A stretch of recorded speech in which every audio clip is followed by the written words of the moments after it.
It's DatBoyFred, host of FanvVew podcast. Tune into the NOTN app, weekdays, 3:30 for the FanvVew podcast. Go to NewOrleansTalkNetwork.com to watch more episodes of FanvVew podcast. Don't forget to like, subscribe, and watch.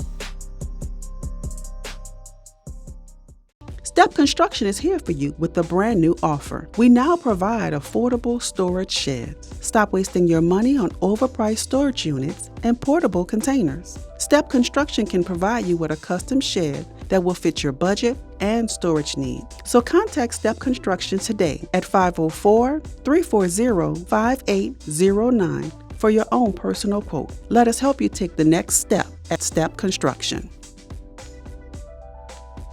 Nicholls State head coach Tevon Saddler here. You're watching the FanvVew podcast. And, I was kind of stuck in the hospital for 12 days after that. Now, I remember, more than anything, I just wanted to get home. And so, I never take for granted just making it home at night. You get what I'm saying? As little as that sound, I don't take that for granted. I just wanted to make it home. And it changed my life for the better. It kind of slowed my life down, made me think of different things, think differently. And for real, I don't think it's no task that I can't get through after going through that. And so, I wouldn't use the word invincible, but, I have a deep belief, that tragic injury, obviously I'm here for a reason. You get what I'm saying? So, that's how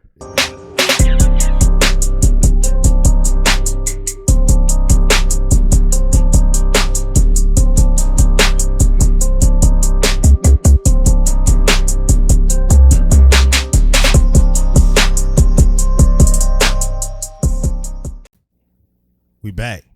We back at it again. You already know what it is, G-Sportz. FanvVew podcast. You already know what it is. Get subscribed. FanvVew podcast if y'all on YouTube. FanvVew podcast if y'all on Facebook. FanvVew podcast if you on TikTok. FanvVew NOLA if you on X. We can't stop. We won't stop, G-Sportz. We back at it again with another episode. It's off the chain, baby. Introduce that phenomenon. Introduce our guest, man. Let the people know what's going on, man. Nicholls State head basketball coach, man. Tevon Saddler in the building. Good friend of mine. Glad to get him on and kind of talk about his journey and kind of fellowship with him, man, and let the viewers get a good understanding on who he is and that he's one of the best ones that you need to look out for in this college coaching game, man. Before we introduce him officially, let's kind of run off a little of his accolades from this past season. First year as a head coach at Nicholls State University, 20-14, made the conference championship, beat LSU 75 miles up the road, beat his former coach, Richard Riley, in 3 overtimes, which is another big D1 program in South Alabama. Most conference wins by a first-year head coach in program history. Finalist for 2 National Coach of the Year awards, the Ben Jobe and the John B. Award, which is one is for the top minority head coach and the other is for the top first-year head coach, man. That's just very uncommon to see somebody at 29 years old, African-American, come into the game like that, guns blazing, doing this thing in a tough Southland conference. Appreciate you coming on the podcast. Bug, I know a lot of people don't know that Tevon, his name is Bug. Right? Appreciate you coming on the FanvVew podcast, man, the fellowship with us and talk about your journey, bro. But we always like to start it off. Facts. Taking us back. Facts. I know you grew up. I appreciate you guys having me. Yeah. Oh, yeah, absolutely. No doubt. It's been a long time coming. We've been, observing from afar. This is a hard No, dude to this catch up with. Look, when you winning games, it's hard to catch up with them. Of course. It's hard to catch up with them. It's hard to catch up. But, man, take us back, Bug, man. Growing up in Aberdeen, Maryland, Right. 2-parent household, 2 other siblings that was hoopers, like yourself. 3 siblings. 3 siblings, I'm sorry. Growing up in a household, a competitive household. And when did you fall in love with the game of basketball, and how did the game of basketball put you in a position to where you at today as the youngest D1 head coach in the country doing your thing at Nicholls State University? I think I fell in love with basketball pretty early. My whole family hoop. You get what I'm saying? My whole family played basketball. My older brother's an all-time leading scorer at University of Delaware, so you can only imagine a household like that. My younger brother played 4 years at Southern. We was all 4 years apart.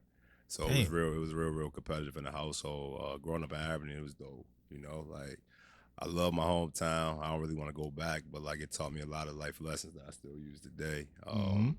Fell in love with the game. I probably say 4 or 5. I've been playing basketball all my life. You know, like I tell people, man, I'm from up north. I'm down south, so down here y'all big on football. Yeah, y'all put a football in them kids' hand at 4 or 5 years old. Throw them tackle, baby. Yeah, in the Northeast, you put a basketball in those dudes' hands. I'm shooting on creeks. Or you send them outside. You send them outside to the court and then move like that.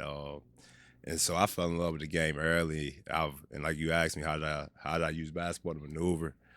I tell kids all the time, man, use basketball as a tool. Basketball saved my life. I know basketball saved a lot of people's lives who's in the business. Right. And I tell kids like to use it, you know, especially in the era that we in now. You could use basketball to kind of get far ahead in life. And I'm a living example of that. If it wasn't for basketball, I don't know where I would be at, but shit, I'm glad I did use it. No doubt. But when you think about, like you said, you started hooping when you were like 4 or 5. Like Right. You had older siblings who played ball. Correct. You get what I'm saying? Like, tell us, like, break it down to, like, when you look at your older brothers, you're like, man, I want to be like them. Like, I want to do what they were doing in terms of hooping basketball. Like, you know, like, tell us. And was it any pressure? Yeah. I wouldn't say it was no pressure. Like, he was really good, really good. All-time leading scorer, like I said. I've always been a person, like, I kind of do me. Like, what he do, like, he was setting the bar high for what he did. Right. That's never my bar. You feel me? Like, I'm not a type dude that look at someone's success and then envy it or look at someone's success and feel pressure.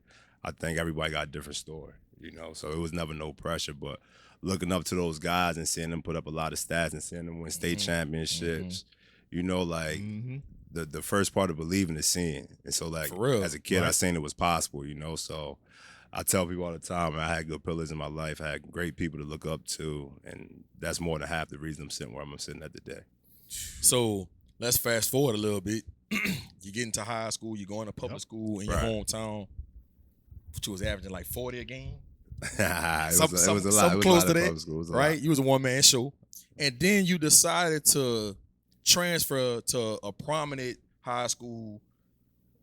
How many miles away it was from the? Probably like 35. About 35 miles up the road to St. Francis, which is a well-known prominent high school basketball program. Absolutely. In that Maryland area, man. Talk about what went into that decision to leave your public school and go to St. Francis, and how did that help you take your game to another level? I mean, it's like you said, at the public school I was doing, it wasn't really challenging. Scoring a lot of points, winning a lot of games, but not really seeing the bigger picture. I remember after my sophomore year, my parents asked me, like, we got 2 options. We can go to Willer in Marietta, Georgia. You guys know where that's at? Yeah, or you go to St. Francis Academy.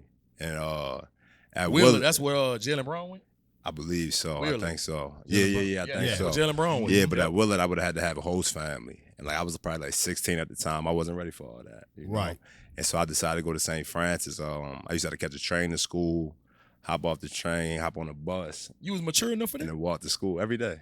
Every day for 2 years. I had to catch a train, hop on the bus, then walk probably like 3 blocks to school, you know. And I think going to St. Francis was the best decision of my life. You know, they had Coach Nick Miles, good mentor of mine, talk every day. I tell people all the time, I'm not doing nothing but what we did at St. Francis, just on the college magnitude. Same family atmosphere, same connections. We got a couple St. Francis kids on our team, but we all played for the same coach. So I'm just doing what I seen Nick do and pouring into my kids the way Nick poured into me. That's one of my best friends in the business, you know. So he went from my coach to a mentor to now that's like my dude. You know, we talk every day. So St. Francis, if you ask me, that's the best school in the country. No doubt.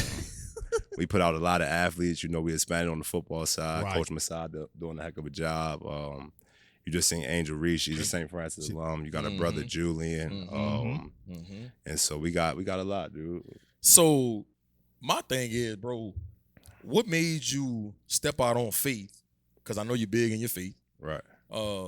And say, let me go take a chance at going to a school like St. Francis. Because, man, most kids at that age, bro, they want to stay in their comfort zone. You was comfortable with being uncomfortable. Right. Yeah, and I had good parents. Like you said, I grew up in a 2-home household. Like, my parents were great. It was just time for a new challenge.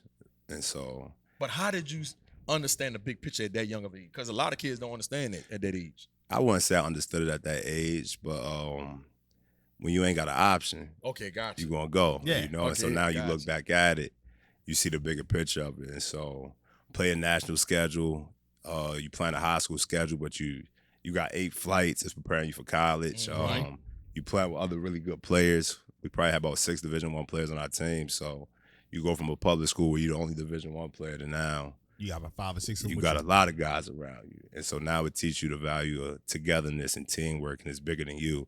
And probably at the age of 16, I didn't see that. But, like, as you start going through that, you like, all right, well, he good too. Let me share my piece of the pie, you know, and it just vice versa. No doubt. How was that recruiting process like? By being on a team Right. with that many D1 players, like how was your recruitment process like? I mean, my recruitment process was good. Had a lot of high majors early, kind of tore my knee up. But when you talk about 6 Division I players from high major to low major, I mean, the gym's buzzing, you know, and St. Francis, if you ask me, that's the mecca of the Northeast, you know. So whether we got 10 Division I players in there or 0 Division I players, the gym's going to be flooded just because, like, the name, the brand, the recognition that it comes with, who runs it, his history is so long, you don't come through Baltimore without going through St. Francis and paying respect. I think you have an uncommon story because you grew up in a 2-parent household, bro. For sure. Most kids, they coming up in single-parent households, coming from poverty. Not saying that your family was just so rich and y'all had it made, but talk about how that played a big part into who you are as a person, man, growing up in a 2-parent household. Because I think a lot of times we want to talk about the stories of kids growing up with the one mama working 2 jobs. No, for sure. You had it different, and you turned out really good. And I think there's a million ways to be successful. You know what I'm saying? Whether it's a single household, 2-parent household. I was fortunate enough to have my father in the house. Like a lot of my friends didn't, like in the neighborhood. My father was kind of like the neighborhood father.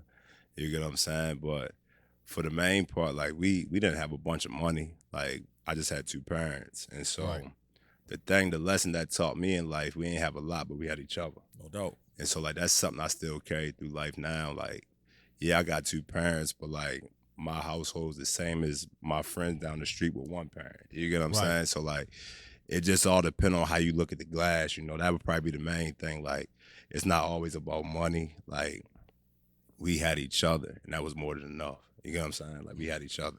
Yeah, that unity, that bond, that connection. For sure. It's a unique thing. And that's one thing we say like all the time with my team, unity, unifying. You get what I'm saying? So like those are still household lessons. Like my team, we're very unified. You can't tell 1 through 13 because no one gets treated differently. Everyone gets treated the same. And like I kind of learned that in my household, you know? And so those are some of the lessons that I've taken from my childhood and applied to like my job, my current job now.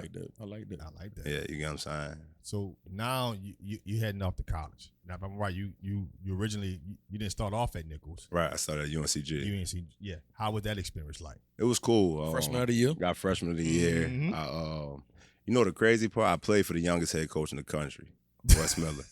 And so when I went to UNCG, Wes was either, I think Wes was 28. Wes was the same age as me, you know? And so I've had the opportunity of playing for the youngest coach in the country. I had the opportunity of working for the youngest coach in the country, Austin Claunch. Yeah. And then I became the youngest head coach in the country. And so I tell people all the time I've been groomed to be a young head coach because, like, that's all I know. That's all you know. But what made you want to take a chance on a young head coach coming out of high school? Man, Wes, like, if you know Wes, he's like a player coach. And I actually was just with Wes in Phoenix. Like, I love Wes. I appreciate Wes, even though I transferred. Like, Wes is incredible, you know? And the reason I took a chance on Wes, young dude, energetic players coach. He had played at North Carolina. He had won a national championship. So he understood what success looked like. Right. He was still in his process, but, like, I believed in his vision and what he had for UNCG. And ultimately, that's why I committed. Ooh, shit. You don't get that many stories like that. No, you don't get that many not at stories all. like I do want to rewind to I think that was a turning point in your life. For sure. June 17th, 2022. You got hit by a car, went 20 feet in the air. You hit the ground, and another car runs over you. Right. Could have ruined your life, bro. You couldn't even be here today with us doing this podcast. bring me back to that moment and how that changed your life for the better. I mean, that was probably the toughest part of my life, you know. Like, I got hit by, a lot of people don't even know I got hit by 2 cars. Like, that's why I walked the way I walked. Like, I kind of walk a little stiff because I got pins in my leg and rods in my leg. I was out watching the NBA playoffs and left the restaurant. Next thing I know, I woke up kind of in the hospital. You feel me? I got hit by 2 cars. I broke my leg into 9 pieces. I don't even really like talking about it like that for real, but it kind of changed my life. I think one of the most underrated things that we take is like making it home. And like, I was kind of stuck in the hospital for 12 days after that. Now I remember, like, more than anything, I just wanted to get home. And so like, I never take for granted just making it home at night. You get what I'm saying? Like, as little as that sound, like, I don't take that for granted. Like, I just wanted to make it home. And I mean, it changed my life for the better. It kind of slowed my life down, made me think of different things, like think differently. And for real, I don't think there's no task that I can't get through after going through that. And so, like, I wouldn't use the word invincible, but like, I have a deep belief, like that tragic injury, like, obviously I'm here for a reason. You get what I'm saying? So like, that's how, it's a bigger purpose, you know. Like, I didn't fulfill my purpose, and like you said, it's a chance I couldn't be here, but like, obviously it's still more work I got to do on this earth, so I'm here. You get what I'm saying? That's how I kind of look at that. And then September 18th, right, he gave your life to Christ. Right. Talk about how that was another turning point in your life, and how that changed you for the better, and ultimately God has blessed you abundantly. Right. Going forward after that. Yes.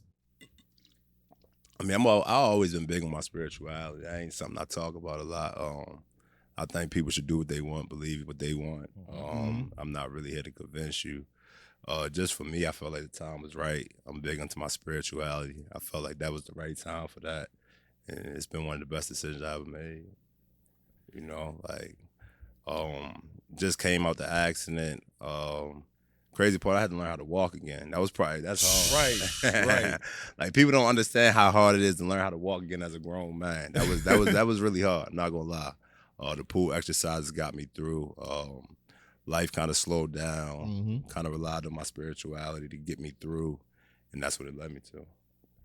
Now, here's what I want to talk about: the opportunity, for sure, of becoming one of the youngest head coaches. What was that process like? Or, you know, how did you keep yourself prepared for that moment? Or how did you even know that moment was gonna come? I think it was a beautiful process, to be honest. Like, and you don't know the moment's gonna come. Right. You know, like, and that's what it's saying, stay ready so you never gotta get ready. You get what I'm saying? So I've always, since I came in the game, I've always wanted to become a head coach. I've always worked towards becoming a head coach. I always prepared like a head coach. And so when the opportunity presented itself, it was kind of like, hey, you the head coach now, you know. Luckily, it's somewhere I played that I know the landscape, so that helped me from a comfortability standpoint. Right. And then I got great people around me. I got a great staff. We recruited great kids with great parents, and that made the first year so much easier. Like, that made the first year easy. Because when you think about it, like, the success y'all had this year, like winning 20+ games down at Nicholls, it was uncommon. It was very uncommon, especially for a first-time head coach. You thinking a first-time head coach, African-American, 29. You know, you got all these things, and it's expected to where you don't have a winning record. Right. You know what I mean? It's expected that your team is going to have disarray and turmoil. For sure. I'm not saying none of that didn't happen, but what I'm saying is that the success that you guys had, right, that's just not expected from a young first-time head coach. And I just think that's a real testament. I mean, just for me though, like, I think it's all about how you look at it. Those was never my expectations. Like, that was all like what they said. You get what I'm saying? Like, right. Hey, we wasn't supposed to win because, hey, he's 28, or hey, you're not supposed to win because you've never been a head coach. Like, a lot of people say we overachieved. Like, me personally, like, and everyone in the pro, I feel like we underachieved. Like, the goal from the day we took the job was to win the conference championship. Yeah, we was 40 minutes away. So it's like not no celebration in Thibodeau. Like, it's not no, hey, we won 20 games. It's like, hey, we got to get better. You know, like, the best thing that happened to my team, and a lot of guys are returning, after we lost the game, we stayed out there and we watched the confetti. Because, like, credit to McNeese and respect to McNeese, but, like, next year we want that feeling. You know, so like the mindset of, hey, they're not going to win or whatever the case may be, yeah, that was never our mindset. If you ever walked in our gym, our practice, our office, you won't hear no one say that type of word. You get what I'm saying? Like, we felt like we were supposed to win. We expected to win because we prepared to win. Ultimately, we just ain't get the main goal done, which is to go to the conference. I mean, which was to go to the tournament. Yeah, the tournament. So I'm gonna be transparent right now. Right. That's just how I am. when Austin Clunch decided to leave and go be the assistant coach under Nicholls at Alabama, right, and the job came open, and I don't need to talk about who the finalist was and all that, right? But I remember hearing your name as a finalist, and the first thing coming to mind is, damn, they considering Tevon Saddler at 28 years old. Not only that, an African American who doesn't have head coaching experience. This is interesting. And just me being honest, I was like, man, I wonder if Bug ready for that. Like, now, is he ready for that in his process? Just 6 years ago, he was playing at Nicholls State. Right. So then I ask you, how do you feel today? Yeah. I ask you, how do you feel today? No doubt, right. No doubt. And the point I'm making, bro, is you never know how somebody's built until they put in that situation. Because I did think in my mind initially, is Bug ready for this? Is he ready to be the head coach of a D1 program, especially how Clunch left it? Winning, Richard Riley left it winning. You played under Richard Riley.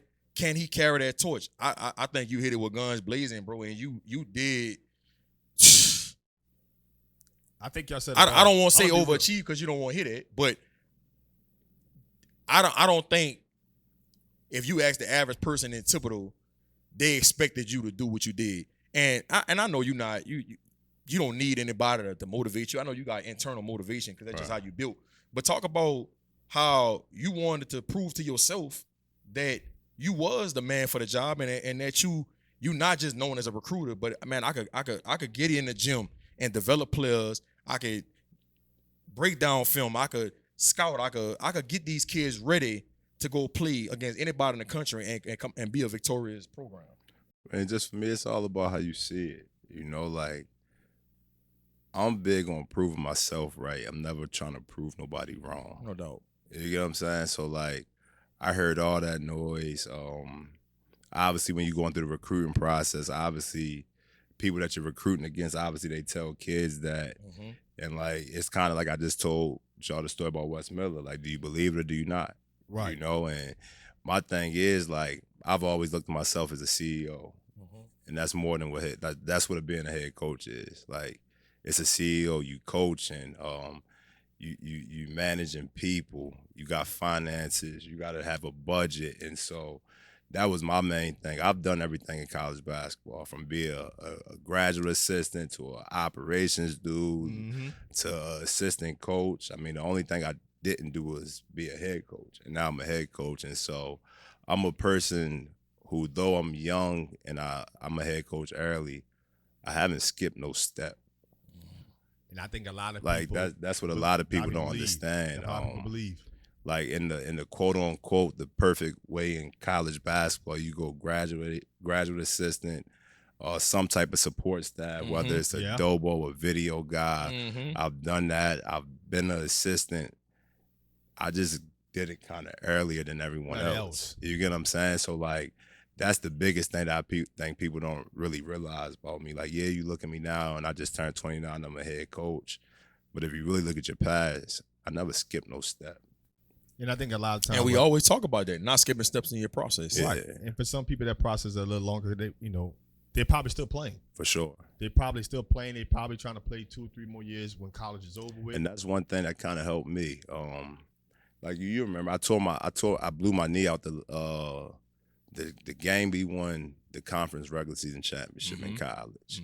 And after I got surgery, I knew I had a little bit of time on my knee. But like, for me, I always forward thinking, like, what was it worth to go make a little bit of money in the G League overseas for 2 years, and like get a jump start in my career. So if I am pressed about going to be a professional athlete, I'm probably not sitting here today because my path would have changed a little, For real. You know, and so I always tell people you one right decision away from changing your life, and you one wrong decision from also changing your life. You get what I'm saying? And I felt like the right choice for me at that time was to become a graduate assistant and pursue my master's degree. When did you know that coaching basketball or coaching college basketball, was something that you wanted to do for the rest of your life? I mean, for me, when I blew my knee, I mean, like I said, I've been playing basketball since 4 or 5. Yeah, I want to do something with basketball. I think that was a given, whether it was college or NBA. But I knew I could have more of an impact on college. I don't try to be nobody but what I needed when I was in their shoes. You know what I'm saying? So I'm not trying to be no more, no less. I felt like I could have the greatest impact. And when I blew my knee out and I was a graduate assistant, I was rehabbing, but I was also working players out. And I kind of fell in love with it right there. Like South Alabama. South Alabama, working them dudes out 2 times a day and watching them have production on the court. Like, for me, that was fulfilling. Like, though I wasn't scoring the baskets, I was helping, quote unquote, my little brother go out there and have a better game, you know? And like, for me, that was more than good enough, and it still is. So during that time in that process, man, you didn't feel like, man, you still had something left to give to I definitely felt like how do you deal with that struggle? As a player, you They're evil. Like, man, it's in you. Nah. It definitely was there. But like, one thing about me, and G will tell you, I'm honest with myself.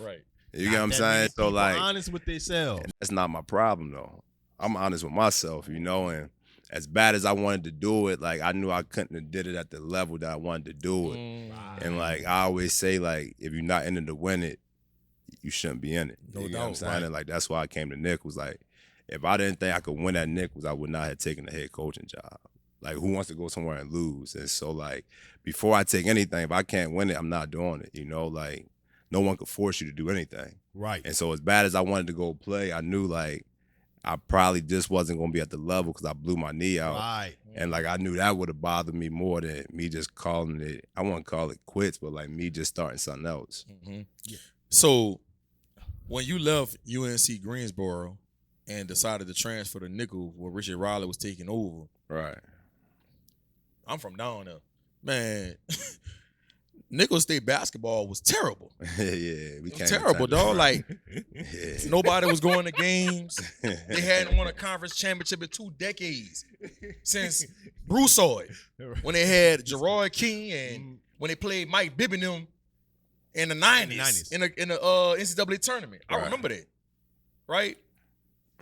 So, what made you want to take a chance on Richard Riley? Coming to a program that hasn't won in 2 decades. Not only that, what happened in that process to be able to get to the point where y'all won a conference championship, and how did that help you in your coaching journey, like taking over a program?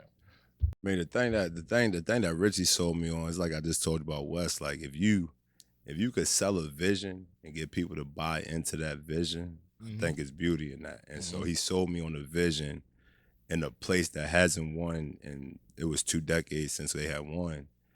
But like more importantly, he sold me on how we were going to win. You know, and like he executed what he told us, and ultimately we won. You know, and the reason we won, one, we was together, and 2, like we all wanted it. Nothing else mattered. You know what I'm saying? Like, we had a team who didn't care who scored the points. We didn't care who got the assists. Like, all we wanted to do was win. And, like, that was probably the best part. And my team this year was similar to my team when we played. Like, my team this year, no one really cared about the stats. Like, for us to have, I think we had 10 new players. We had 10 new players. For them to come and gel together that quick.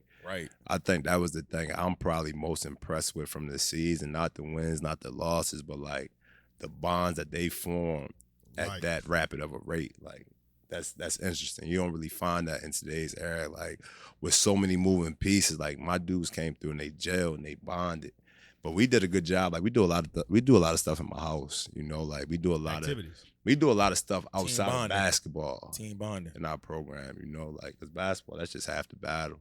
You gotta actually like each other to win, you know, like Right. some type of like, you know, like it can't be no envy. And so like, if you form that off the court bond, like, I mean, you should want to go to war together on the court also, you know.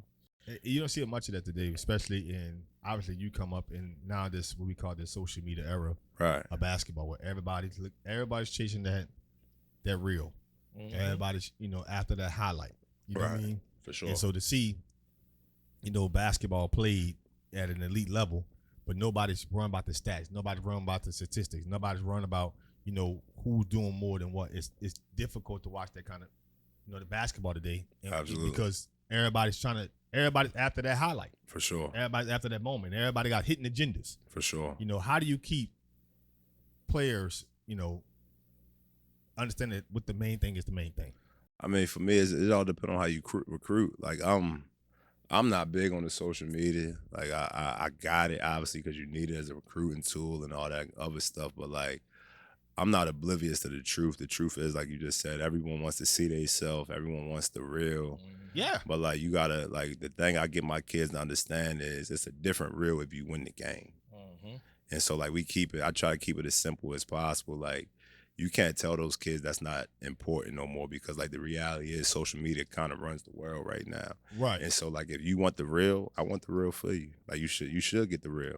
But, like, in the process, of the process of winning, though, you know, like, that's my main goal. Like, Right.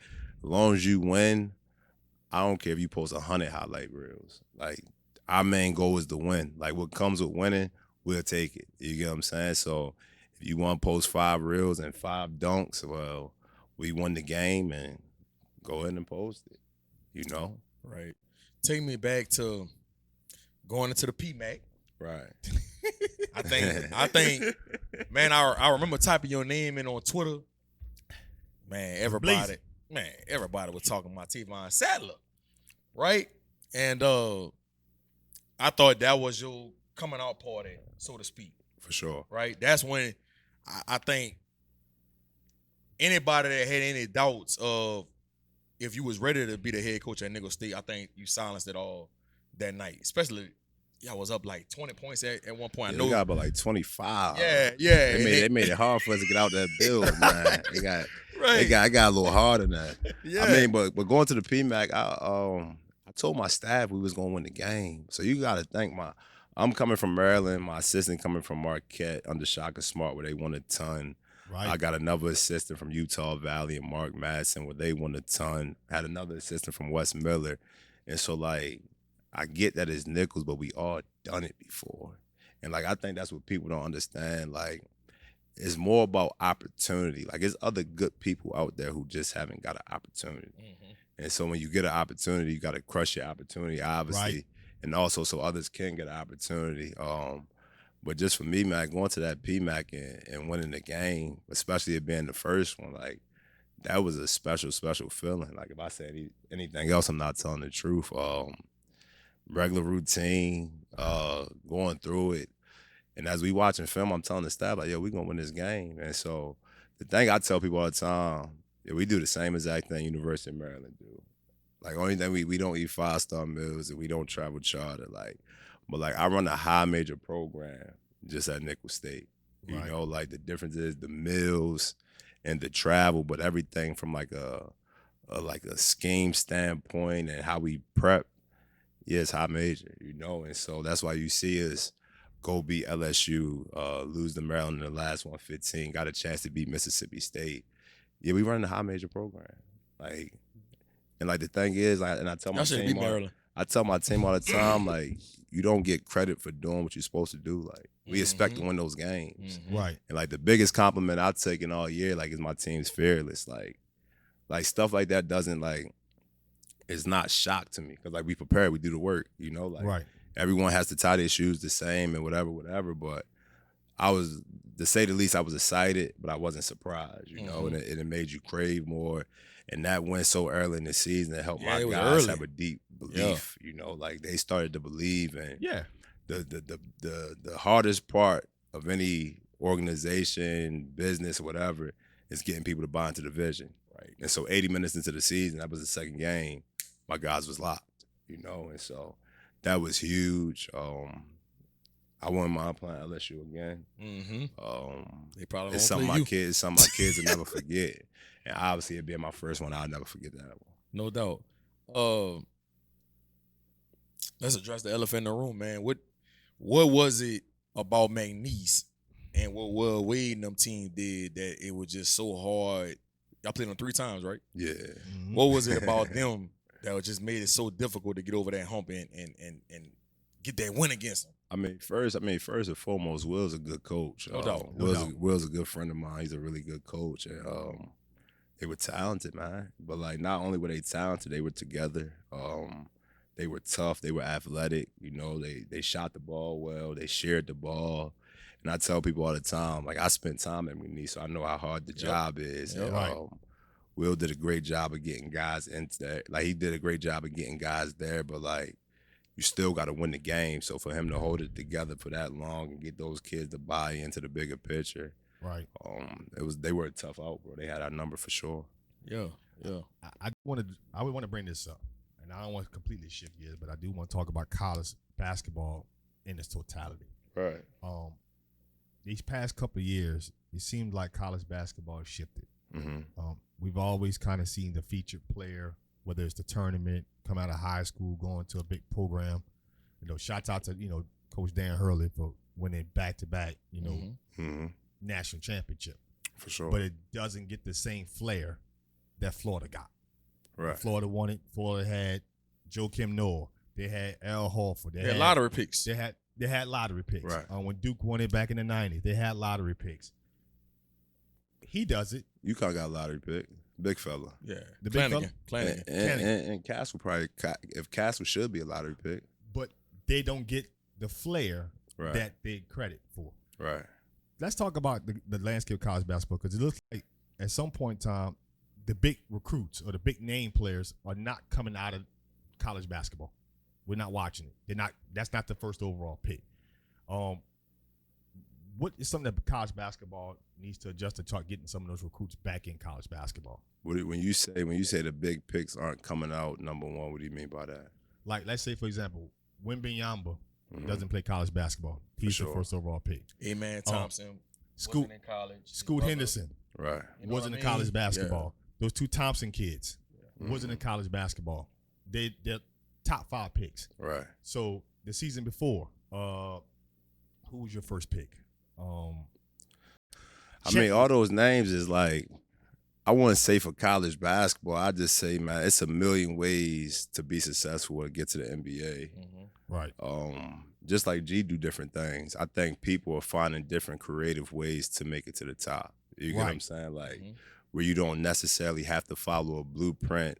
We're in the time and the space right now where you can create your own blueprint, because like we live in a production world right now. Like, people go off of like who produces and what they see.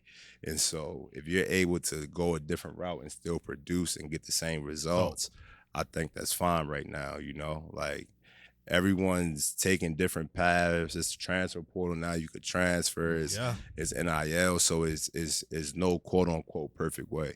Like, whatever works for you right now is kind of what's working for you in a sense. That conventional way of, let's say, at least my generation has been accustomed to watching. Right. That conventional way is the thing of a past. Mm-hmm. It's not the way no more. Right. There's so many different ways, and I think that's a great thing. For sure. But I also think a lot of parity. A lot of parity. Yeah, it is a lot of parity. But I do think that it does affect something. Yeah. And I think the game of college basketball, at least the men's side, has taken some effect to it. Right. Because you're not watching that big recruit. You're not watching that big play. Like, I watched UConn this year. I watched a few games of them this year, but it was difficult sometimes to view because I'm still looking for that kid or that featured player, and I really didn't watch it. Right. I'm going to be honest with you, though, bro. Like, Flanagan, definitely a lot of pick. Caravan, I think he gonna make somebody roster in the NBA and be a starter for 12 years. Caravan, the 6'8". Yeah. You know what I'm saying? I'm not saying he's gonna be a star. Yeah. Right. But he gonna be on somebody's roster. I just think that UConn team have a bunch of pro-like mindsets on that team, and I think that's why you see them having the success they did. And it's kind of how Dan Hurley recruited. You know, like I've never met Dan Hurley a day in my life, and I'm a huge fan. I think the thing like a lot of people don't get, having the talent is only half the battle. For real. Yeah. Like, you know, Calipari show you that. Oh yeah. And Cal's a good coach. I think he's going to do a heck of a job at Arkansas. But like for Darren Hurley to win a natty, that's extremely hard because people don't understand how hard it is to win a college basketball game. But for him to win it again, that's even harder. And then the style that he has won it in, you just got to take your hat off and respect it. Because like you could say like you don't know the player, whatever the case is, but like winning's hard. Yeah. You know, and like to go through the tournament the way he went through the tournament, like that's hard. It's hard. And like he do got lottery picks over there and dudes who's been in the program for 2 years. So like it is some familiar names. I think when you say big names, I think women's basketball just did a heck of a job with like the Caitlin Clarks, the Angel Reese. Marketing. And like I think the marketing is a little different on the women's side. They got a few other players. The women's side, they're doing a great job of just marketing, you know, and I think moving forward, you'll see that more in college basketball, you know, but right now it's no perfect pathway. It's just open right now, you know. Dan Hurley made a statement. We made a hard tournament look easy. Right. That's what he said in the press conference. I thought that was not cocky, but confident.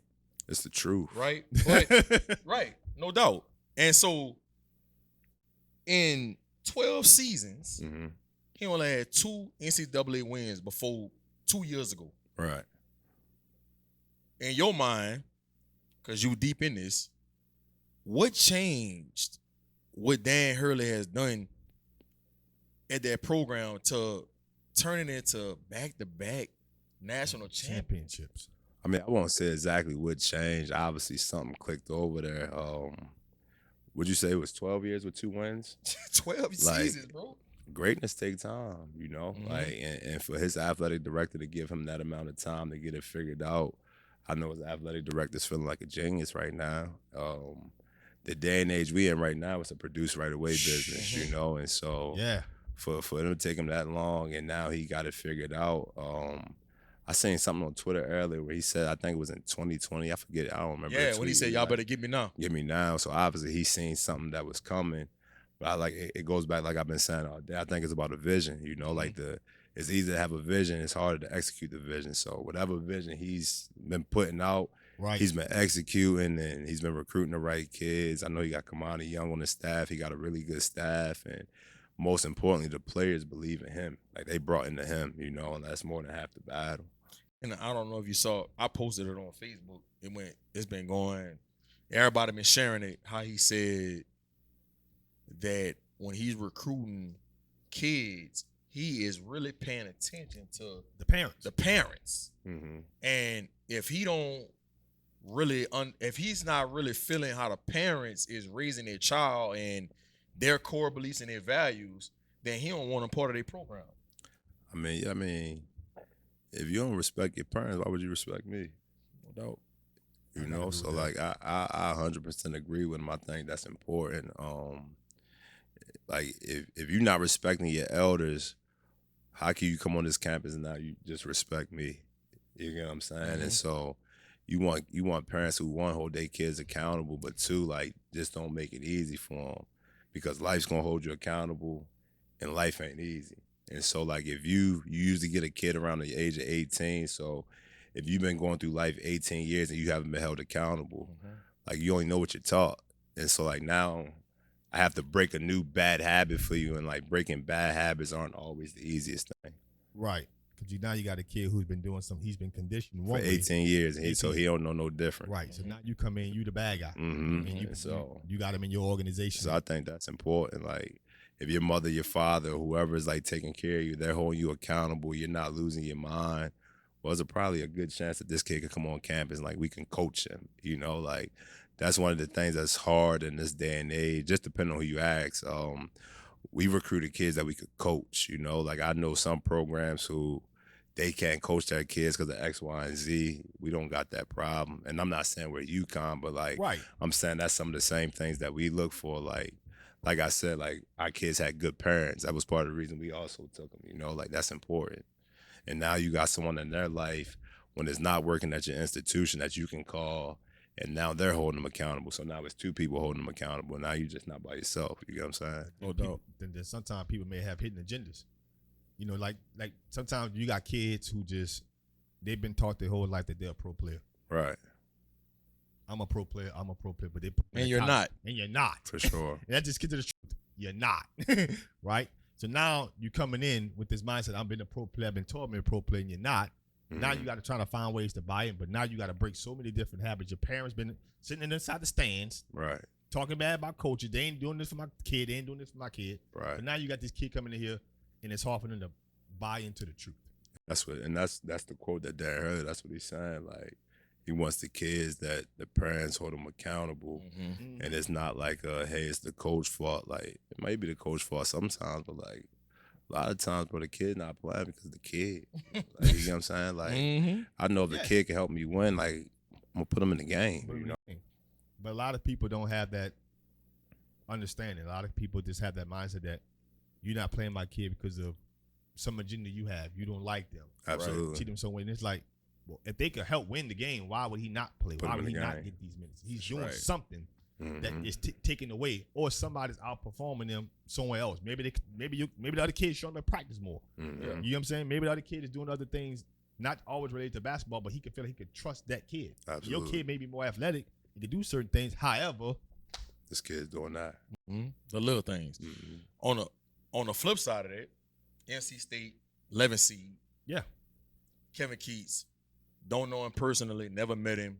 Always was a fan of him when he was on that Louisville staff, Rick Pitino, because quiet as kept, if you is deep in this like I am, I always knew Kevin Keats played a big part into why Montrezl Harrell went to Louisville, Terry Rozier, Donovan Mitchell, people like that. He played a big part into them kids going to Louisville, right? Sure. So I've always been a fan of Kevin Keats. So I've been rooting for him since he's been at NC State, and he's an African American. I'm pro black, by the way. So, he was on a break getting fired. All the rumblings during the season. Yep. And then all of a sudden he goes on a run, beats North Carolina, beats Duke, makes a run in the tournament, gets to the Final Four, right? What happened, bro? As a head coach, and I'm not, and I know you had your own season going on, so I know you probably couldn't watch NC State closely.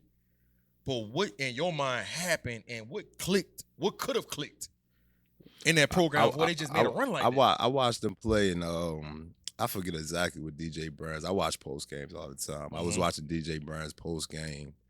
He hinted at something like once everyone started being on time and like holding each other accountable. It was like one more thing he said. It started clicking. And I know that sounds simple.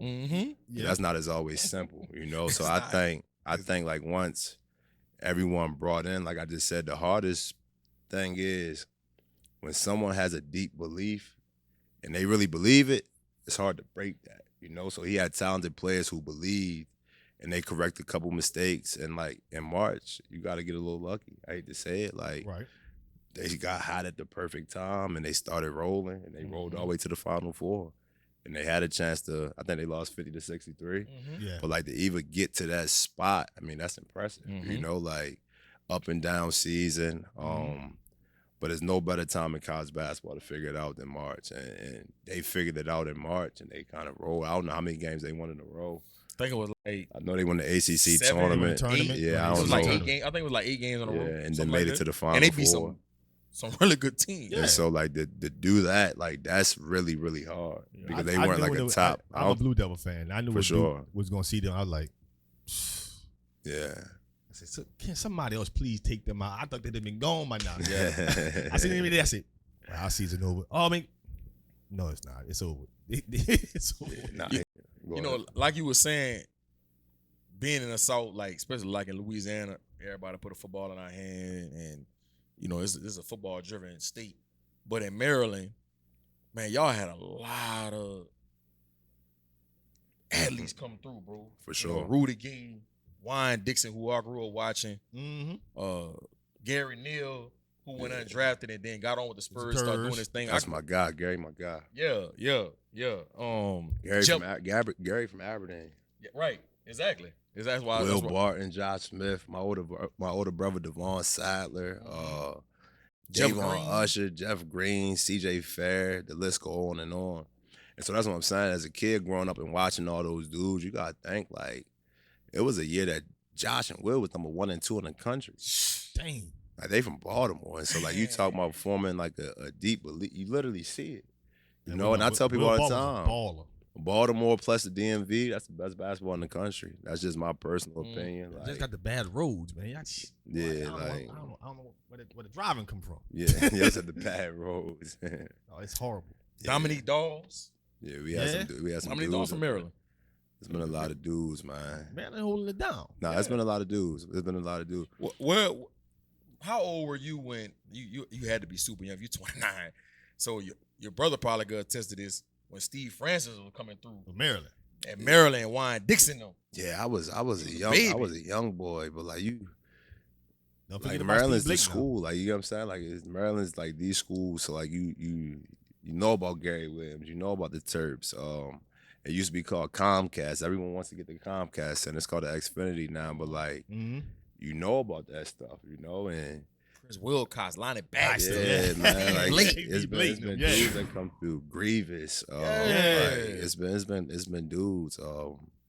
Everybody want to be Juan Dixon. I ain't gonna lie. Yeah, but everybody want to be. We got good AAU and high school coaches in the area. Like that's what it is. We start them young. Like, that's what it the is. AAU coaches in the area, like they do a heck of a job of like getting them young and like you build them up and then you send them off to the high school. Like we got a kind of a good system up there. Like just how the system goes.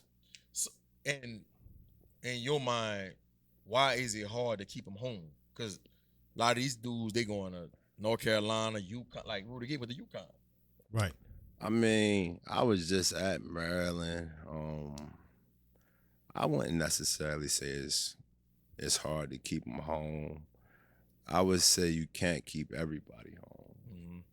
It's not necessarily hard to keep them home. I mean, you grow up there, like, at least Maryland going to be one of your top choices, but, like, you can't have a roster. You got 13 scholarships. You can't have 10 dudes from Maryland. Right. You get what I'm saying? But I wouldn't say it's hard, especially just being there. I think Coach Willard did a heck of a job of the last 2 recruiting classes. So I wouldn't necessarily say it's hard. But you can't have 10 guys from Maryland. It just won't work. And so you got to be able at a place like Maryland, you got to go national a little bit. You got to definitely take care of your backyard, but like you also got to go national too. No doubt. Because you can. No doubt. It's a national brand. I do want to talk about this. The AAU circuit. Mm-hmm. Who you play AAU with? I played with Be More Fine. It's Thrill now. Team Thrill. Team Thrill. Boy, yeah. Team Thrill tough. Yeah. Team Thrill tough. For sure. Under Armour, right? Yeah. Yeah. Okay. In your mind, bro, when it comes to the AAU circuit, when it comes to kids developing and putting themselves in the right situation, what advice would you have to a parent? As far as where to put a kid at? And just understanding the landscape and the big picture of it all. Because so many parents green to this. I think I don't got no kids, so I can only speak outside looking at. I think you got to go with one, someone who's did it before, like they have a history and a rapport of putting kids there, you know. And 2, someone you comfortable with, you know, because like a lot of times when you play AAU, you might got a tournament 6 weekends in a row. So your kid go to school Monday through Friday, and then Saturday, Sunday, you send them to Memphis, Dallas to play in a tournament. And so putting him with someone who's comfortable, you know. But like the main thing is you got to go with someone who's done it, because a lot of people want to start or whatever, and like you may go with someone who has the vision, but go with someone who's done it and got the connections that can make a call, get you in front of the right people, and then I think you move from there. And obviously the kid has to put in work, but like those are the type of people you call. Do you think that with the transfer portal and just how the landscape of recruiting going right now, that it's going to be hard for high school kids to be seen on a circuit just because of, man, I could go get this kid that they played 2 years of college? I think right now it's hard. It's hard for high school kids, harder than it's ever been. like you said, the transfer portal. Right. Then you got JUCO, and I don't know, man. The times is changing. You got to keep adapting. You know, like if you don't adapt, you'll get left behind. And so, the era and the phase that we're in right now is kind of a transfer portal phase. I do think we get back more to a high school base, but right now it's kind of the transfer portal. You know, it's Right. really hard. And When now? Yeah, like you gotta, and if a high school kid got a college who's really serious about them, they should take a deep look and maybe not take as long as they used to, you know? That's what I've been trying to tell kids. This era of I'm posting up my top 5. I got all these up. Listen, bro. Let me talk to you. Yeah. Left by the wayside. You gonna get left. I ain't saying that. Now, granted, if you're the number 1 kid in the country or you're the top 20 kids in the country, For sure. there's exception to all rules, Mhm. right? But if you're the 100th ranked kid, Right. you ain't got that kind of time no more. Right. You just don't. You And I think it's still a lot of good coaches in the business who do a great job at like scouting out high school dudes. You know, I won't say they're not recruited at all. It's just tougher. You get what I'm saying? And I don't know. It's just kind of the era we in, the No phase doubt. we in. Yeah. and No doubt. you get what I'm saying? Like, right, like if I was a college coach right now, especially if I'm at a mid-major or a lower mid-major, bro, I'm not really going to recruit a high school kid unless he like that. He like that. Yeah. He got to be. I don't have time for no developmental project, right? Because I'm trying to win. I'm trying to up the ante. So, and I think is unfortunate for these high school kids, because you got some good high school kids out there. But I think with the bigger picture and what people need to understand, parents, they need to be realistic. Look, maybe we need to start looking at NAIA. Maybe we need to start looking at D2. I think JUCO. I think JUCO's is as best as it's been ever been. You know, and that's part of the reason is because a lot of high school kids aren't getting recruited. And so JUCO is a great option. Like, it's a lot of really, really good JUCO coaches. A lot of really good JUCOs in the country. A lot of good coaches started JUCO, you know, and I think that's a wave that high school kids should look to go also. Like, some kids rule out JUCO, but, I mean, 2 of our better players, like 2 of our best players came from a junior college, you know, so. It got to get to the point where, you put your pride to the side. And I just was having this conversation with a kid the other day about this. He was mad that different schools wasn't recruiting him. Really good player. And I told him and his dad, I was like, man, if you as good as you think you are, go to this NAIA school, go to this D2 school, or go to this JUCO, right?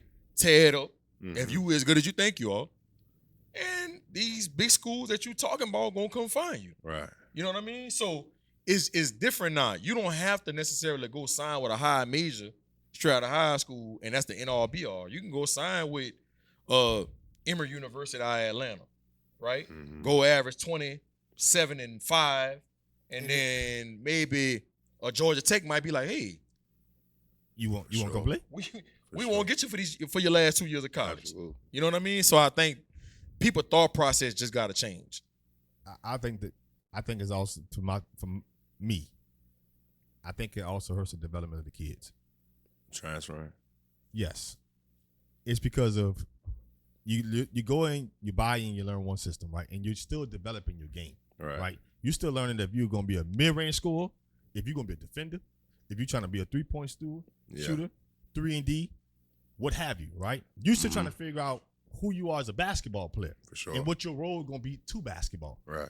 You go to this school here, and go to this school here, and go to this school here, and by the time you get to school 4, if you keep doing all these transfers, you don't know who you are. Yeah, I think every institution is a little different though. Like, there's still schools out there that get a high retention back of players. You know what I'm saying? Like, we got a pretty high retention coming back. Like, we were able to keep guys, and so I think that says a lot about our program. Like, we're not the only program. So it's schools in the country where all their kids are coming back and you are still developing them. But it goes back, like we talked about, it's a million different ways to get to it right now. So where this institution may bring everybody back, this institution may bring nobody back. Like, it's just no blueprint or no quote unquote right way to do it right now. And maybe it's my older mind because I'm making 40 this year, but I'll just tell you what it is. My mindset is at some point in time, it's either you're going to be remembered or you need to graduate. Yeah. You get what I'm saying? So I look at the game when you're playing college sports. At some point in time, where you going to lay your roots at? Mm-hmm. So when the game of basketball is over, when the game of football is over, whatever collegiate sport you playing, you know, if you're not remembered for the things you've done for this university, then you need to graduate. You get what I'm saying? Mm-hmm. And like a lot of kids, when you start moving around like that, if you don't put no dues in with that school, you know how it is. When you go to school, you've been there 2 years, 3 years, 4 years. People remember you. Start putting a little work, building a little relationship. Yeah, you build some relationships. You know like what you I was mean? able to build at Nicholls. Yeah, for sure. Exactly, right? So I think that's the lost art and all this transfer portal that's going on, that if you transfer here and you transfer here and you transfer at some point in time when all this basketball stuff is over, what kind of relationships you build, right? Because I ain't saying you're going to need this university for something, but the connections, because you remember, like down here, it happens a lot, especially for kids who went to LSU, especially in football, right? You know, like for him, JT, the AD at Nicholls. Correct. You know, me and him was talking. He was like, man, I remember Tevon when he was at Nicholls. Good dude. I knew he was going to be somebody that was going to be a law-abiding citizen of the community. And the part he knew that. He didn't necessarily know you was going to be a coach. One day, but he knew you was going to be somebody in the community that everybody's going to respect. And it's crazy how it came full circle. But you don't get And that we do when a you good keep job transferring. in the community in Thibodeau, too. Exactly. Like, we be crushing it in the community. Like he came up, the middle school I work at. Yeah. You know what I'm saying? Right. Came holler at the kids, took some pictures. And at that age, you know how impressionable they are. Oh, of course. Man, them kids still talking about that. Right. Yeah. Man, But Nicholls State head coach came here. But that's They don't forget things like that. You're going to get lost in all that moving from here to here to here.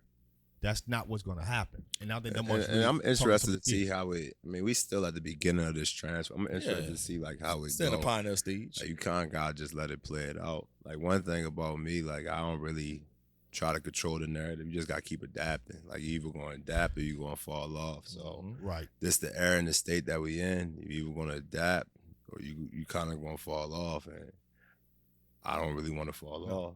So like, You adapt. quick. And it's crazy you say that, right? Think about some of the elite Hall of Fame coaches that then left the game. Jay Wright.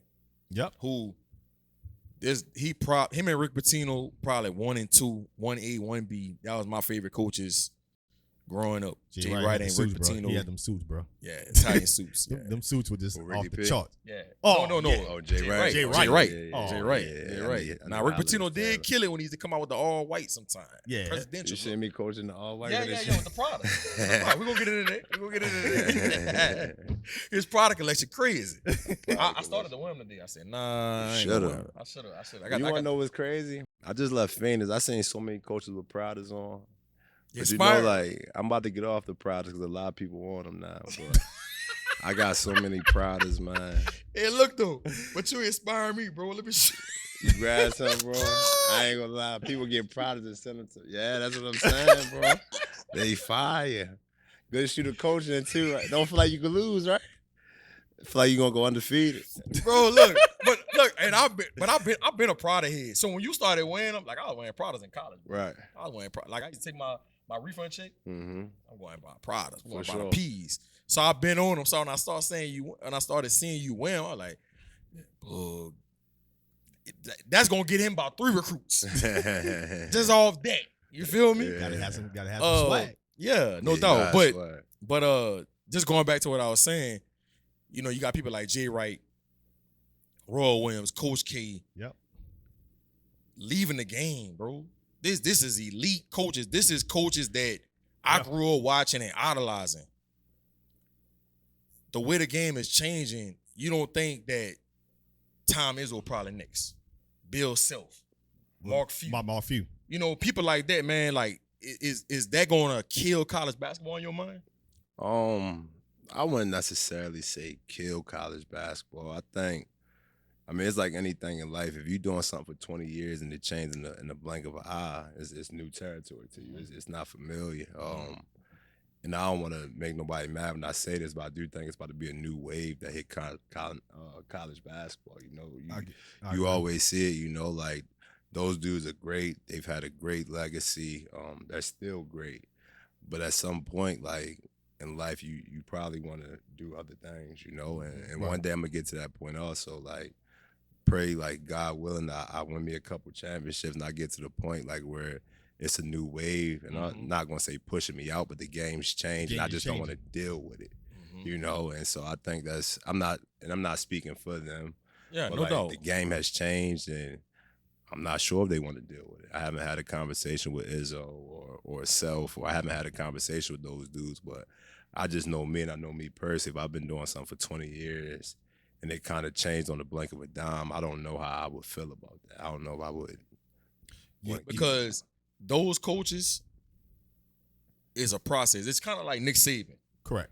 To flourish and really be the best version of yourself, you got to kind of go through some trials and tribulations. You got to go through some adversity and stick around for a couple years. And then maybe the end of your sophomore year, maybe the beginning of junior year, now you start seeing, damn. You start seeing some of the harvest. This dude a baller. And I think that's why Jay Wright and them got out the game. Right. I think that's why Coach K got out the game, Roy Williams.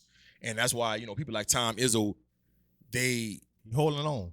he holding on by a thread.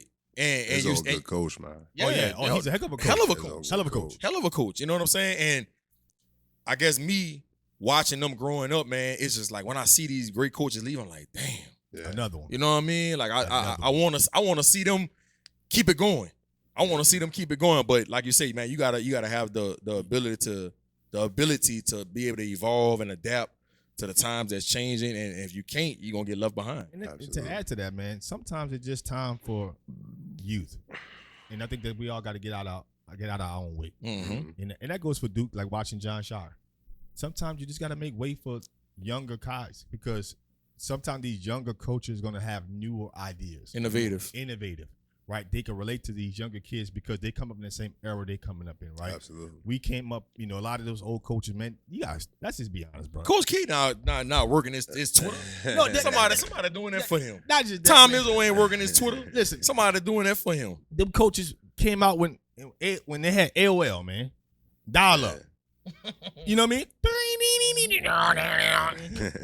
No, let's just be for real. Let's keep it 1,000. You know, so you asking these coaches from a time when they was doing this to, I mean, this cell phone era, apps, at some point in time, you just got to make way for youth and younger minds and innovations. And when one GOAT leave, I like to refer them to as the GOATs. When one GOAT leave, a new one enters, you know? So, like, I mean, I say it all the time, man. The game don't change. It's just new players, you know? Like, Right. And so, and when I say players, I mean coaches. Coaches. Like the game's not changed. I mean, obviously it's changed with NIL, but I'm saying, like, the aspect of being a coach, that game doesn't change. It's just new players, you know? But, like, the game stays the same. I do want to ask you this before we get ready to transition into Bug's favorites. You played against that Villanova team with Mikal Bridges and DeFenzo and all them. They smacked. He was hooping in that game. Though. Yeah, but they smacked. It don't matter. You're right.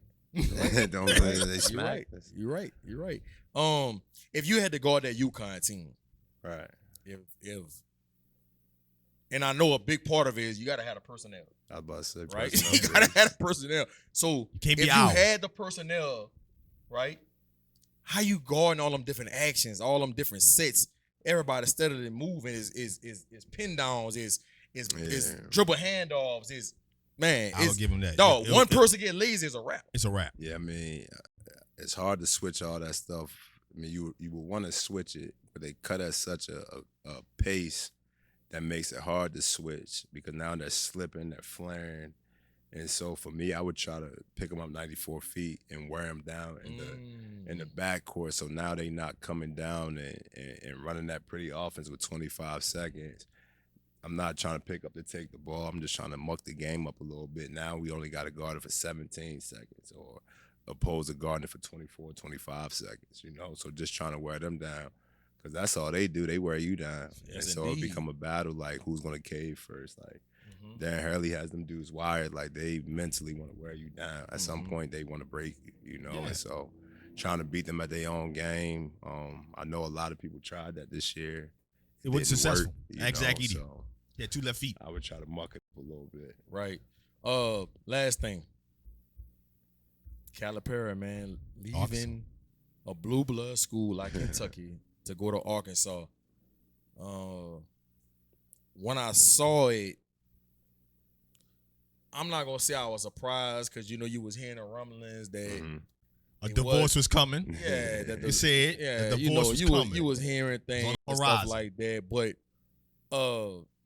man, what does that say about the college basketball that those Kentucky fans and administration has got unappreciative of what Cal has done? Now look, I'm not trying to put him off the hook, Right. because the last 2-3 years he's lost in the first round to a 15 seed and a 13 seed or whatever the hell it was. It's been bad. Yeah, the last few years. But we forget about the success he's had prior to that. Correct. Right? What's your take on him leaving Kentucky, man, and going to Arkansas? Man, I don't want to speak for Cal. I want to say the fans get underappreciated. I don't know what happened. Right. We don't know. I think all good things come to an end. I think Cal may have felt outside looking. It's time for a new voice. He said that. And it goes back to, like I said, we work in the production business. Like, people only care about what you're doing now. And, like, is that right? No. Is it wrong? No. It's just the truth, And so if you're not producing now, we in a time where, like, no one cares what you did 6-7 years ago, And so I tell people all the time, I look at everything like an entertainment business. Like, we work in the entertainment business. It's our job to get the seats filled. It's our job to entertain the people.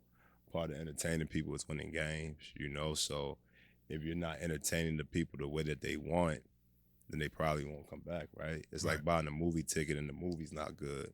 You're probably not going to the next one, And so I'm damn sure ain't buying no popcorn. Yeah, you get what I'm saying? And so, like, in this entertainment business, like, your job is to entertain the people, and part of the way you do that is you win, and you win in style, And like I just said, the time that we're in right now, if you're not winning now, or if you're not winning to the fans' liking, it's tough right now, And that's not just a Cal thing. That's the landscape of college athletics: football, basketball, baseball, softball. I think that grace period time is starting to come. So, like, it's no grace period. Like, you gotta hit it. You gotta hit it hard. And so when you say I won 20 games, I don't got time like to mess around. Right. Now, if you're a coach who's probably like a Mark Few, I think you can, mid-major school of Gonzaga. I think he has some wiggle. Obviously, Izzo will have some wiggle. I mean, I think Cal Cal, if Cal didn't want to leave, they wasn't gonna fire him. They weren't gonna fire him. I just think he was right. What I'm saying? So I just think he may have felt outside looking, and it was time for a new voice in that program. I mean, he landed at Arkansas. If you ask, that's a great landing spot. Right. That's a great job. Great job. And I think he's going to crush it. No doubt. But Kentucky, arguably, top 3 blue blood job in the country? For sure. Yes, right? Yes. Why is it in your mind Dan Hurley reportedly turned it down? Jay Wright said on national television, no. Rick Pitino, they reportedly, I don't know how true that is, they said he said no. The list goes on and on. Like, a lot of big name coaches have turned the Kentucky job down. Why is that? Is it too much pressure?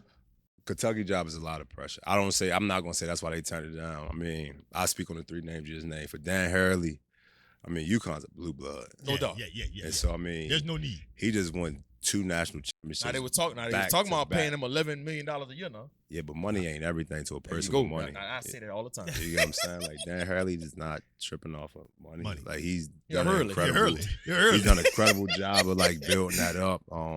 It's like being a hard ball run. I would be, like, in shock if he even considered taking that. He's done too good of a job at UConn, and he's already out of blue blood. Right. And he's trying to make that the bluest of blood. And you could tell in his approach. Who else you say? Rick Pitino. Jay Wright. And then Jay Wright. I mean, Jay Wright done won a couple natties. I don't think he got nothing left to prove. Right. Like, I don't think he really wanted to get out the game. I just think the NIL transfer. He don't like the landscape. But Jay Wright was done before that happened, though. Right. He knew it was coming, though. He knew it was coming. He got out right before the portal and stuff started. He got out the year before. Yeah, I don't know. And then Rick Pitino, I love Ricky P. I ain't gonna lie. Yeah, like, that's my guy. I wouldn't be mad at Ricky P. And obviously, I'm a youngster, son. I wouldn't be mad at Ricky P. Went back to Kentucky to ride off into the sunset. Yeah, but I just think it's a lot of pressure with that job, and I think I don't know my position. I mean, it is a lot of pressure. It's a lot of pressure. I think they won the second most games ever. I don't know how many titles they got. I mean, I think they third all time. Yeah, I mean, Big Blue fans is crazy. That's not like a regular job. No, that's you get what I'm saying. That's the job. That's the job. And that's not always the easiest thing. You know, it's hard to follow up. It's like taking on. I don't know. It's like taking on, let's say. I mean, it's kind of like, think about it.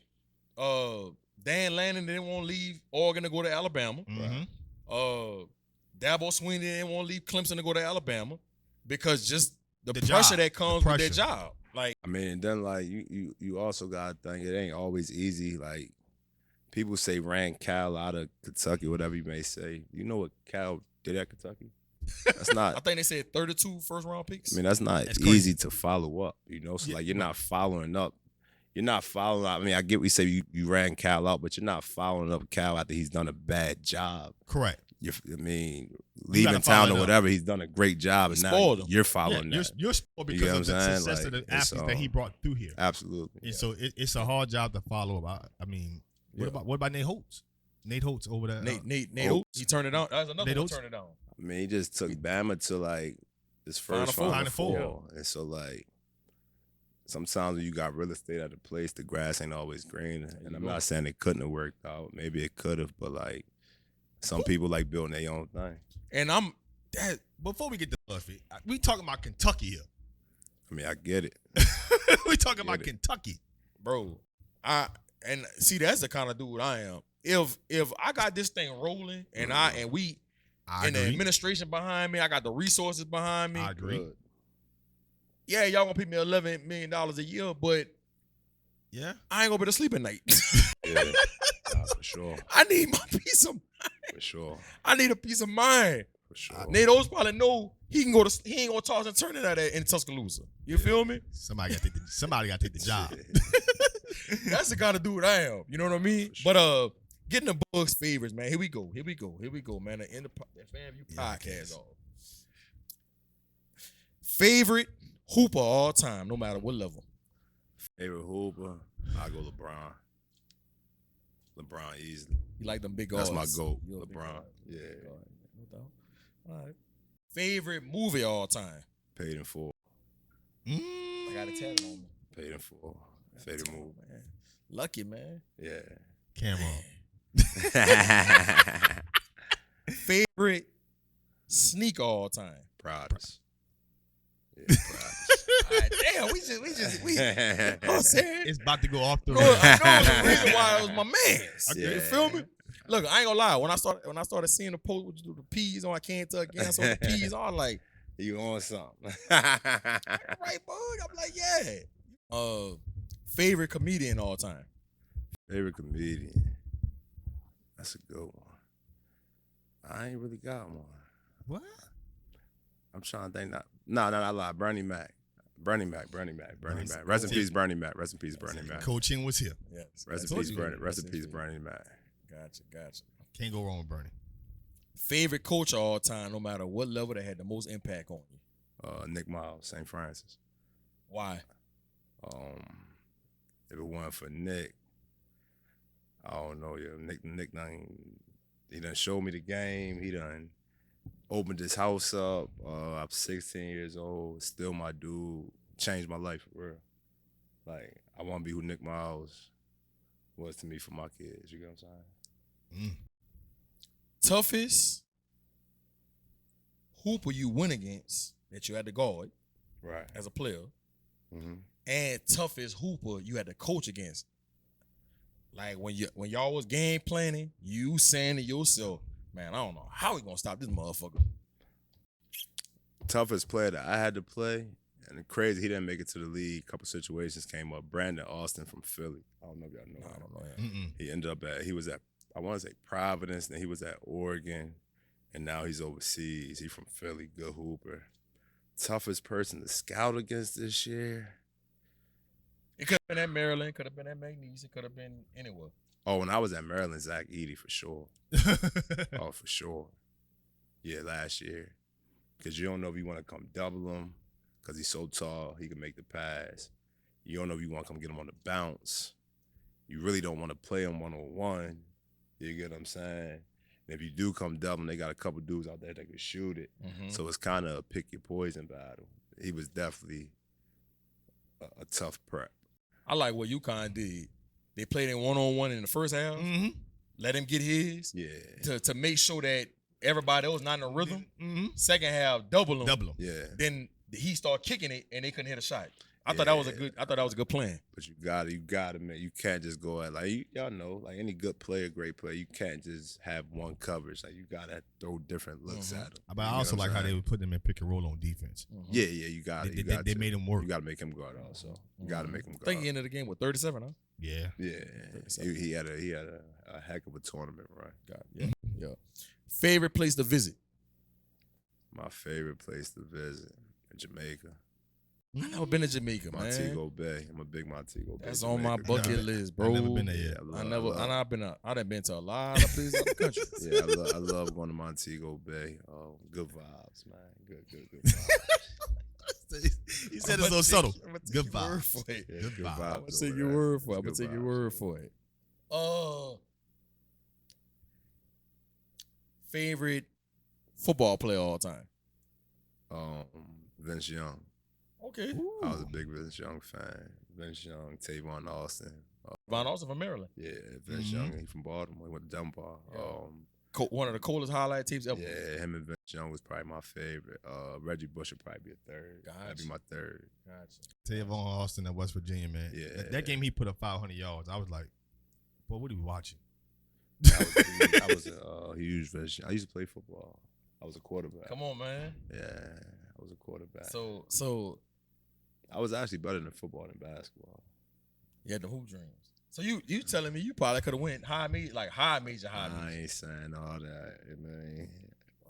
I don't know, bro, man. Looking at you on a basketball court, looking like you probably would have been a hell of a. No, I was way better than football than basketball. Like, it wasn't even close. But, like, basketball family kind of just overruled itself, you know? Right. I didn't have, like, a real vision of going. I was just good at it, you know? Yeah. But that wasn't something I prioritized. I just happened to be really good at it. No doubt. Advice that you would give to 17-year-old Bug? In due time. Elaborate. Like, you know, highs, low, in due time it all work itself out. You know, like you at that 17-year-old stage, you having good days, you having bad days, you kind of at that phase where you think everything's about you. You know, that 15 through 18, 15 through 19, you think it's all about you. Like in due time, like it all makes sense, you know, like, because you at that age, you kind of feel like you're going through so many different highs and lows. You don't understand you're going to go through that for life, you know? So in due time, like, whatever's meant for you is going to happen. You get what I'm saying? Like, I'm a firm believer in, like, whatever's meant for you is meant for you. Like, no one can alter that. Like, if God has that plan for you, that's for you. That's for you. So, like, that would be the thing I would probably tell my 17-year-old self. If you wasn't coaching basketball, if you had never played basketball, right, what would Tevon Saddler be doing with his life? I'll probably be a sports agent. I would probably do real estate or be a lawyer. Yeah, probably one of those three. Real estate. I like it. Yeah. Can't go wrong. Really. I got some property in Thibodeau now, too. For real? Yeah, I got some property in Thibodeau. See? Man, investing in the real estate. I like it. I like it. That's your roots now. Nah, Thibodeau always going to be home. Try Paris, man. Yeah, Thibodeau always going to be home. I was down there earlier. The like people in Tib are incredible. You know that, though. Yeah. The people in Tib are incredible, man. No doubt. Unbelievable support. Yeah. Unbelievable support. Man, this was a really, really good sit down with you, bro. Yeah. I always admired you from afar when you first got the nigga as a hooper. Now that you transitioned in the coaching game and just seeing your relentless work ethic You know, I remember when you was doing what you was quality control at Nicholls. You said it was what? Quality control. What that is? What your role was at Nicholls before when you was with Clunch? Oh, Dobo, director of ops. Director of ops. I'm sorry, I said I ain't quality. never heard of quality control. That's they do football. that football. Yeah, They do football. football. They do quality control. So you was director of ops. I just remember like coming and you was doing all the leg work. You know, you was putting your time in. You was putting your time in, and to see that was years ago, and to see where you at now, you know, as an African American man at 29 years old, I love seeing it. I love seeing it, bro. I'm rooting for you. To see what you did in your first year as a head coach, I know that God got nothing but big things for you. I can't wait to see how your journey unfolds, man. And I just want you to know, bro, like, no matter what's ahead, bro, and what trials and tribulations that's ahead, I know you're gonna figure it out just because of your faith, all the different adversity you went through, you know, with the accident, people doubting you, as being a young 29-year-old head coach. It's nothing that you're gonna face going forward, man, that you're not gonna be able to overtake. For sure. In my mind, bro. And so I just wanted to say that, man. You know, I'm rooting for you, dog. I want to see number success for you. Nah, I appreciate y'all having me on here, bro. Oh, man. Listen, from afar, man, you got an incredible journey. You got an incredible story. And I think that a lot of people need to hear it. A lot of people need to just, you know, take it in because it's unique in its own way. We've had many coaches come on this episode, you know, come fellowship with us. And everybody's journey is unique in their own way. For sure. But it's great to hear different stories because a lot of times when people everybody think that everybody did it this way. And you kind of find out, man, like you mentioned, you know, there's 1,000 ways to get, you know, to success, man. Right, sure, right. And I think when people hear stories, they realize, you know what, man, you got to take your path. I mean, I think the number one thing of success is don't quit. Like, I think, like, that's as crazy as that sound. I'm at the age, I just turned 29. And so I feel like that 29 to 30-year-old phase, like, I wouldn't say people quit, but people kind of give up on their dreams because, like, a lot of times your dreams, you don't get the money right away. And so, like, people want money. Right. You know, like, that's just the reality. And so, like, I would tell you, like, chase the dream, don't chase the money. You know, like, a lot of times, like, every success story that's ever been told or heard is one common thing. They didn't quit, you know, and, like, that's underrated. As crazy as that sound, as cliche that sound, like, a lot of people quit on their dreams. Like I posted, I showed you that before the podcast, man. It could take you 10 years to have an overnight success story, right? But if you're passionate about what you're doing and you're not looking for the end result, man, everything's going to take care of itself. It's going to fall in line. It's going to take care of itself. It's how diligent you are, how consistent you're going to be, and what's going to push you through the days where things are just not working in your favor. What's going to keep you going, you know? Well, not even the days, the weeks, the months, you get what I'm saying? So and that's the main thing. Like, when they get a little tough, like, rely on your faith, trust your word, sink to your level of training, and keep pushing forward. No doubt. Man, we rooting for you, dog, and we definitely, no matter how big you get, no matter how major you get, gotta get you back on in the future, bro. Oh, you already know. It's just hard to catch up with my boy. No, man, it's hard to catch up with you. It's hard to catch up with my dude, bro. I appreciate y'all having me on. No doubt. Y'all, everybody, get locked in. FanvVew Podcast. I mean, y'all already know what it is. FanvVew Podcast on YouTube, FanvVew Podcast on IG, FanvVew Podcast on TikTok. It's FanvVew NOLA if you're still on X. And on Facebook, it's still FanvVew Podcast. Don't forget to subscribe. Get locked in each and every time we come out with a new episode. Don't forget to follow G-Sportz. I can't help y'all if y'all need to rock. You know that. My man's still trying to get the 30,000 subscribers. Yeah, I'm at 25. I need to get to 26K. He working hard. Trying to get to 20. I want to get my goal is to get to 30K by 2025. It's my goal. So, Right. little small goals. Small goals. Hit the like button. Hit the subscribe button. That way, each and every time we come out with a new episode, y'all get locked in. Y'all already know what it is. I'm DatBoyFred. G-Sportz, man. We getting ready to sign out. Till next time. Appreciate y'all.